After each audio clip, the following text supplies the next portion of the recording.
بسم اللہ الرحمن الرحیم۔ محترم ناظرین، آج آپ کے سامنے نماز کے حوالے سے دو مسائل پہ گفتگو کرنی ہے۔ پہلا مسئلہ یہ کہ کسی آتش دان کے سامنے کھڑے ہو کر جس میں آگ جل رہی ہو یا انگارے روشن ہوں، نماز پڑھنا کیسا ہے۔ دوسرا مسئلہ یہ کہ کوئی شخص 4 رکعت والی نماز ادا کر رہا ہے اور چوتھی رکعت میں اتحیات پوری پڑھنے کے بعد بھول کر وہ کھڑا ہو جائے تو اب اس کو کیا کرنا چاہیے۔ ان دو مسائل پہ آپ کے سامنے انشاءاللہ گفتگو کریں گے۔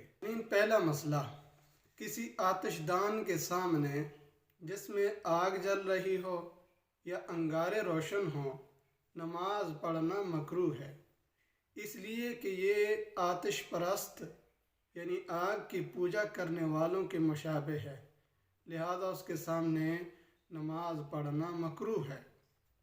اور اگر اتفاق سے اس آتش دان کو ہٹانا ممکن نہ ہو یا نماز پڑھنے کے لیے کوئی دوسری جگہ میسر نہ ہو تو پھر بامر مجبوری اسی کے سامنے نماز پڑھنا مکروہ نہیں ہوگا۔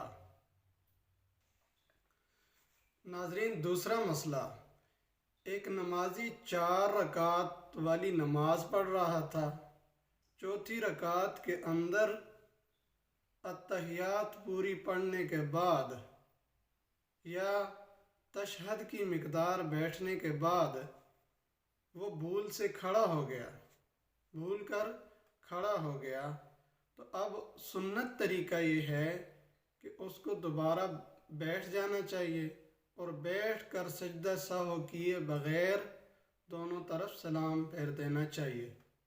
اور اگر وہ کھڑے کھڑے بھی سلام پھیر دے تو نماز اس کی ہو جائے گی، البتہ خلاف سنت کہلائے گی۔